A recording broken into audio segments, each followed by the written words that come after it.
Endilikda sun'iy intellekt yordamida yaratilgan yangicha qismlarni boshladik. Qiyomat kuni.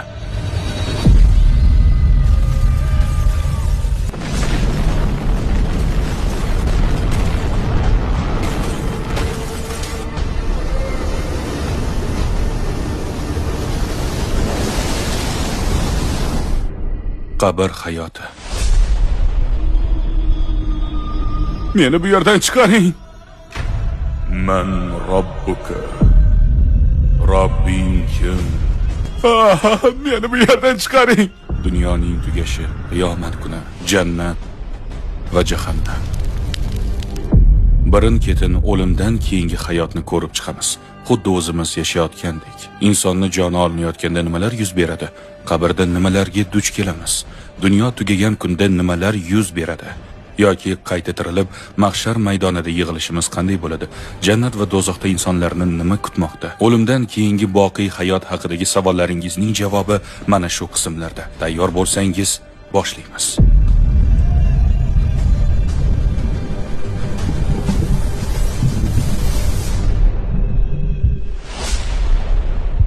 O'lim vaqti. Umringiz davomida qochib yurgan kuningiz nihoyat keldi. Kelishini tasavvur ham qilmagan kuningizda uyg'ondingiz. O'lim farishtasi siz tomon kelmoqda. Hamma yoq qorong'u, quyosh chiqishidan biroz avvalgi vaqt.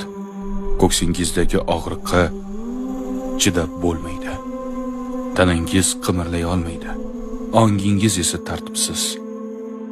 Bolaligingiz, o'smirlik paytlaringiz, hozirgi holatingiz ham bir soniyada ko'z o'ngingizdan o'tmoqda. Nafas olishga qiynalyapsiz. Lablaringiz qurib ketyapti. Tomog'ingizga nimadir tiqilgandek tuyuladi. Menga nima bo'lyapti? Qo'rqyapsiz, dahshatdasiz. Nima bo'layotganini tushuna olmayapsiz. To'satdan yaqinlaringiz atrofingizda to'planishadi. Ulardan biri qo'lingizni mahkam ushlab olgan, qolganlar esa ko'zlarida yosh bilan haqqingizga duo qilishyapti. Ulardan biri qo'llar qaltirab sizga suv bermoqda. Yuzlarda chuqur qayg'u va umidsizlik yaqqol sezilib turibdi. Undan tashqari vaqt xuddi sekin o'tayotgandek tuyuladi. Ovozlar birdan eshitilmay qoladi. Dunyodan sekingina chiqib ketayotgandeksiz. Oyatda aytilganidek, har bir jon o'lim sharbatini totguvchidir, so'ngra yana bizga qaytarilursiz. Miyangiz xiralashmoqda. Harakatlana olmayapsiz. Halqumingizga tiqilgan nafas butun tanangizni holdan toydiradi. Ana shu paytda xayolingizga keladigan yagona xavotiringiz o'lganimdan keyin nima bo'ladi? Shunda shaytonning eng buyuk fitnasi boshlanadi. Bu holatning nomi sakaratul maut, ya'ni o'lim soati deyiladi. Iymoningizga suyanib tura olasizmi? Uni saqlab qola olasiz yoki so'nggi soatlarida iymonlardan ayrilganlardan bo'lib qolasizmi? Muskullaringiz kuchdan qolmoqda. Qo'llaringiz, badaningiz va oyoqlaringiz muzlab qolmoqda. Tanangizning rangi yo'qolib, oqarib bormoqda. Ana shu paytda shayton oldingizga keladi. Payg'ambar alayhissalom quyidagi duoni o'qir edilar. Ey Allohim, sendan o'lim soati paytida shaytonning hiylasiga aldanib qolishdan panoh tilayman. Ana shu paytda shaytonning eng katta orzusi sizni qabrga iymonsiz holda kirishingizdir. Shu sabab u eng oxirgi makrini oxirgi lahzalarga asrab qo'ygan. Ehtimol sizni boshqa dinga ham boshlaydi yoki Allohga qarshi bo'lgan biror nimani aytishga majbur qilishi mumkin. Qulog'ingizga asta: qarindoshlaring tuzalishing uchun shuncha payt duo qilishdi, lekin o'zingga qara, ahvoling faqat yomonlashyapti. Qani Allohing, u seni eshityapti deb o'ylaysanmi? Yepchirlik. Bu holat ko'pchilikning boshidan o'tgan. Hammasi har xil. Endi navbat sizga yetdi. O'zingiz o'ylang, hatto payg'ambar ham Allohdan bu holatdan panoh so'ragan. Shuni o'zi yetarli emasmi? Aslida iymoningiz kuchaygani sari o'lim payti shunchalik kuchli sinovga uchraysiz. Qanday yashagan bo'lsangiz shunday bo'lasiz. Hayotingiz davomida qalbingizni nima bilan to'ldirgan bo'lsangiz, o'lim soatida ham tillaringiz shu narsani so'zlaydi. Go'yo dunyo hayotiga aldanib qolibman. Qalbini dunyo istaklari bilan to'ldirganlar o'lim soatlarida ana shu narsalarni so'zlaydilar. Pullarim, mol-mulkim, shon-shuhratim. Ammo qalbida Allohning muhabbati bilan yashagan mo'min banda o'lim payti Robbisini eslaydi, zikr qiladi. Ya Rob, ya Latif, ya Rahman, ya Alloh. Shunda ham iymonim bor-ku dersiz. Shunday bo'lsa-da iymoningiz qalbingizga chuqur joylashgan bo'lishi hamda o'z tasdig'ini topmoqi lozim. O'ylab ko'ring, qo'limda bir olma bor. Bir o'g'ri uni mendan o'g'irlab olish niyatida. Uni qo'limda ushlab turibman. Qo'limdan kelgancha himoya qilishga urinsam-da u olmani osonlikcha olishi mumkin. Agar uni yeb qo'ysam va u hazm bo'lsa, ana shunda o'g'ri uni mendan olib qo'ya olmaydi. Demak, iymonning haqiqatini qo'lingizda ushlab turmasdan qalbingizga va ongingizga chuqur singdira olsangiz, Allohning irodasi bilan o'lim paytida shayton uni sizdan tortib ola olmaydi. Ammo oxiratga ishonaman desangiz-u, ammo buni aksidek yashasangiz, tilingiz boshqa narsani aytsa-yu, amalingiz boshqa narsani ko'rsatsa, demak, o'zingizni so'roq qilish vaqti yetibdi. Gap oxiratda yutish yoki yutqazish haqida bormoqda. Siz esa bunga jiddiy qaramayapsiz. O'lim soati oxirida yana nima bo'ladi? Oyatda shunday deyiladi: Albatta Robbimiz Alloh degan. So'ngra mustaqim bo'lganlarning ustlaridan farishtalar, qo'rqmanglar, mahzun ham bo'lmanglar, o'zingizga va'da qilingan jannat xushxabarini qabul qilinglar. Iymoni komil bo'lgan mo'minning oldiga chiroyli yuzli farishtalar kelishadi. Kiyimlari oppoq bo'lib, yoqimli ifor kelib turadi. Ammo iymonsiz yashaganlar uchun bu onlar azob uqubatlidir. Ular rad etib kelgan narsalarga duch keladilar. Yo'q, iltimos, menga yaqinlashmang. Kerak emas. Ishonaman, Allohga ishonaman. Iltimos, yana bir imkon bering. Do'stlarim qayerda? Oshnalarim qayerda? Meni saqlab qolguvchi bormi? U uchun haqiqiy qo'rquv endi boshlanmoqda. Ana endi o'limdan so'ng nima bo'lishini gaplashsak, o'lim so'nggi manzil emas, undan keyin nima bor? O'lim bu bir holatdan ikkinchi holatga o'tishdir. Misoli bir xonadan ikkinchisiga o'tishdek gap. Ya'ni o'zgacha olamning boshlanishi. Har qish kelganda yer yuzini jonsizlantiruvchi Alloh yoz bo'lgach unga jon beradi. Shuningdek, insonlarni ham jonini olib, qiyomat kunida ularni qayta tiriltiradi. Boqiy hayotdan avvalgi holatimiz esa barzax hayoti, ya'ni qabr hayoti deb ataladi. Payg'ambarimiz alayhissalom aytadilar: qabr yo jannat bog'chalaridan bir bog'cha yoki do'zax chuqurlaridan bir chuqurdir.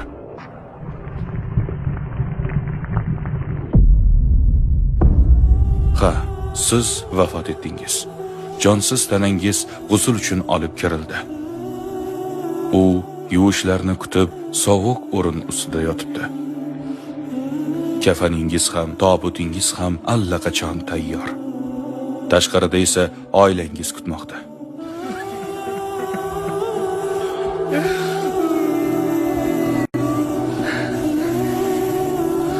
Onangiz, otangiz, ukalaringiz, ayolingiz, farzandlaringiz yig'layverib ko'zlari ishib ketgan. Zo'rg'a gapirishmoqda. Hozir tobutingizni yelkalarida ko'tarib olib ketishadi. Masjid hovlisiga olib kirishadi.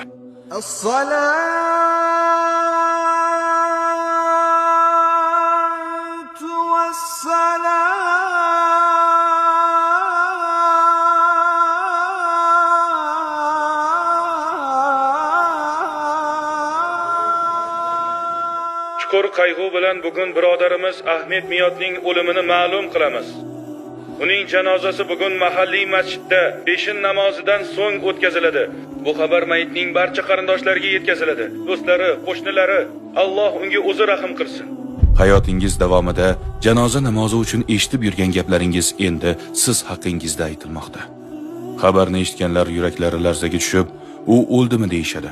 Biroz muzlab qolib, yana o'z ishlarini qilishadi. Odamlar janoza namozi uchun saf tortib turishdi.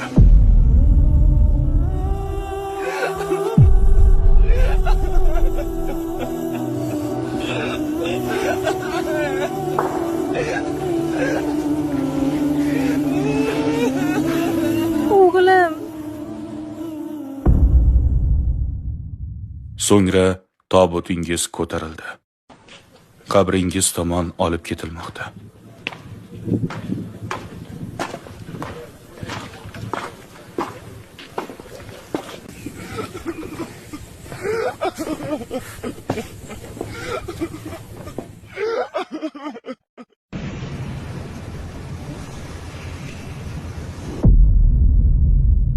ham tayyorlab qo'yilgan, ochiq turibdi.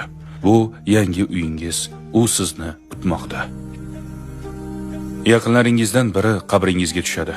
Yuzingizni qibla tomon qaratib, jasadingizni asta-sekin qabrga yotqizadi. Keyin u qabrdan chiqib, ustiga yog'och taxtalarni joylay boshlaydi. So'ngra o'z qo'llari bilan yuzingizga tuproq torta boshlaydi. Ruhingiz bularning barini ko'rib turadi. Hammasini ko'radi. Jasad yuvilishini ham ko'radi. Janoza namozini ham kuzatadi. Tobutingiz qabristonga olib borilishini ham ko'radi.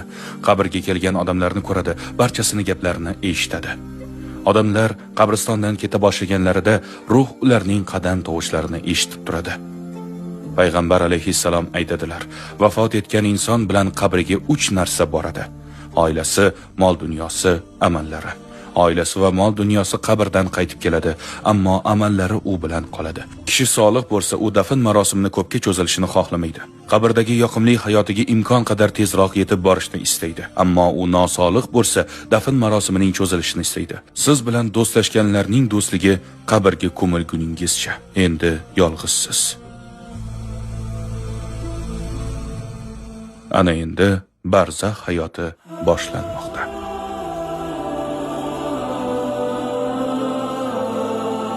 Barzax hayoti alohida bir olam. Hozirgi hayot va keyingi hayot o'rtasidagi dunyo, uning boshlanishi o'lib, yakuni esa qayta tirilish, xuddi oxirat kunidan avvalgi kutish zalidek.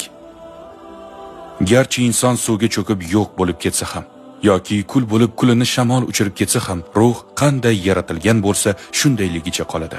Allohning ilmidan hech kim chetda qolmas, hammaga o'ziga yarasha muomala qilinadi. Ushbu bosqich payg'ambar alayhissalomning quyidagi hadisida keltiriladi.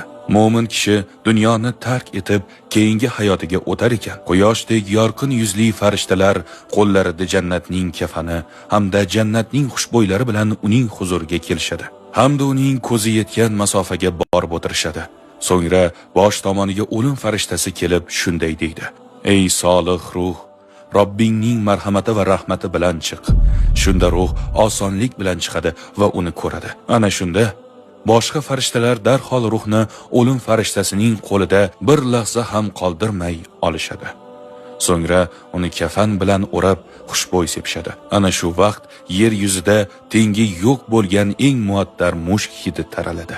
So'ngra ruhni osmonga olib chiqishadi. Yo'lda uchragan farishtalar bu solih ruh kimniki deyishadi. Ruhni olib ketayotgan farishtalar ruhni hayotida chaqirilgan eng yaxshi nomlar bilan maqtaydilar. Osmonga chiqqanlarida esa barcha darvozalar ochiladi. Farishtalar 7-osmongacha o'tib borishar ekan, boshqa farishtalar unga salom berishadi. So'ngra Alloh: "Bu bandamning kitobini illiyunga, ya'ni solihlar bilan yozib qo'ying va uni yerga qaytaring. Insonni tuproqdan yaratdik, uni yana tuproqqa qaytarurmiz. So'ngra ularni yana yerdan qayta chiqarurmiz." Keyin ruh qabriga, ya'ni barzax hayotiga qaytariladi va u yerda Munkar va Nakir nomli 2 farishta so'roq savol uchun kelishadi. "Man robbuka?" Robbing kim? Robbim Alloh, unga hayotim davomida ibodat qildim. Dining nima? Dinim islom. Sizlarga jo'natilgan kishi kim edi? U Allohning elchisi Muhammad alayhissalomdir. Iymonli kishi savollarga mana shunday qilib to'g'ri javob beradi. Mo'minning hayotida qilgan ibodatlari hamda qilgan barcha solih amallari uni oldiga kelishadi.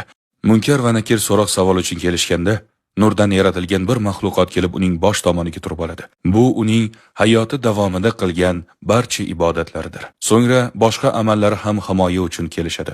Tutgan ro'zalari o'ng tomonida, zakoti esa chap tomonida turadi. Qolgan solih amallari esa oyoq tomoniga turib olishadi. Hammasi ruhni himoya qilish uchun uni o'rab olishadi. Qabr ruhni siqib qo'yib, unga ozor berishidan saqlab turishadi. Mo'min barcha savollarga to'g'ri javob berib bo'lgach, jannatdan bir tuynuk ochib qo'yiladi. Alloh uning qabrini ko'zi ko'rar masofada kengaytirib qo'yishini buyuradi. So'ngra jannatdan bir o'rin tayyorlanadi. Qabrning bir tomonidan tuynuk ochiladi. Tuynuk orqali unga jannatdagi boqiy hayotidan lavhalar ko'rsatiladi. Mo'min qalbiga sakinat kiradi. Jannat manzaralarini qiyomat kunigacha tomosha qilib yotadi. Ammo buning boshqa tomoni ham bor. Iymonsiz o'tganlarni kutib turuvchi azob uqubatlar. Bu hayoti gunohlar bilan to'lganlar uchundir. Meni bu yerdan chiqaring. Man robbuka. Robbing kim? Chiqaring meni bu yerdan. Dining nima? Sizlarga yuborilgan kishi kim edi? Qabrda bunday savollarga miya emas, qalb javob beradi. Insonning javoblari uning Alloh nazdidagi maqomiga ko'ra bo'ladi. Agar u Allohni va uning payg'ambarlarini rad etgan bo'lsa, u savollarga javob bera olmaydi. Hatto u musulmon bo'la turib hayoti davomida gunoh bilan yashagan bo'lsa, javob berayotganida tili o'ziga bo'ysunmay qoladi. Ba'zilar uchun bu holat farishtalar bilan oddiy bir suhbatdek o'tadi, ammo boshqalar uchun esa so'roq-savol jarayoni og'riqli kechadi. Jahannam eshiklari ochiladi hamda undagi dahshatli holatlar ko'rsatiladi. Qabrning mashaqqatlaridan azob chekishni boshlaydi.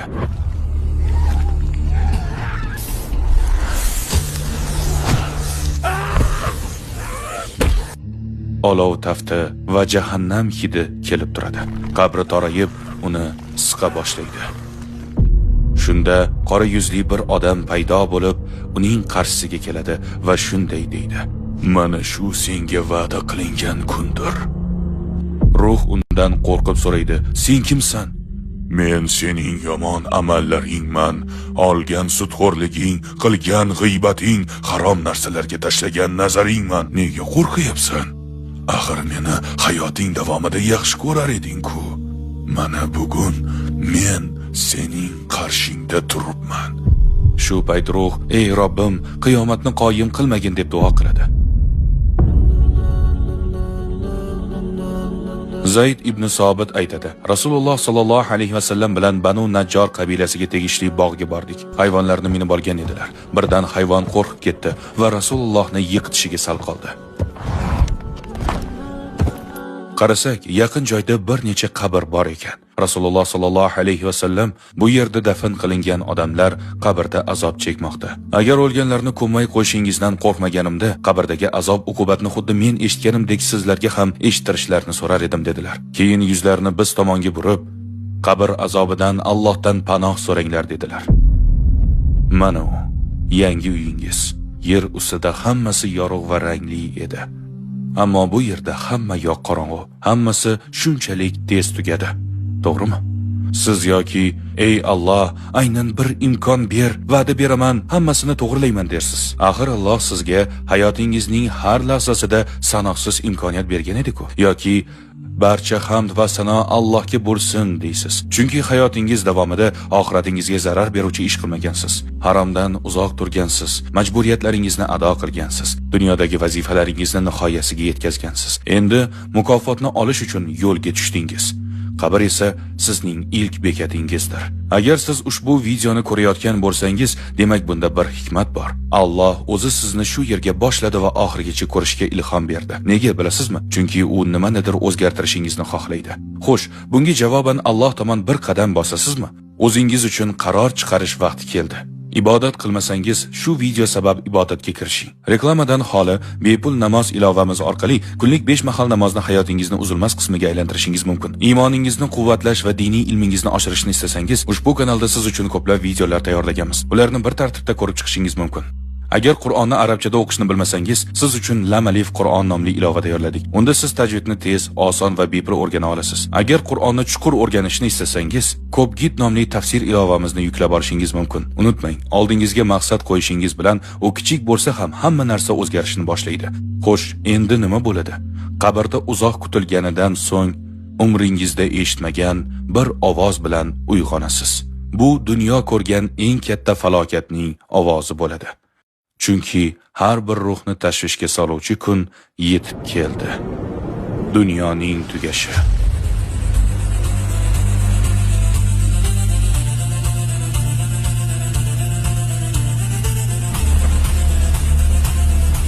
Keyingi qismda dunyoning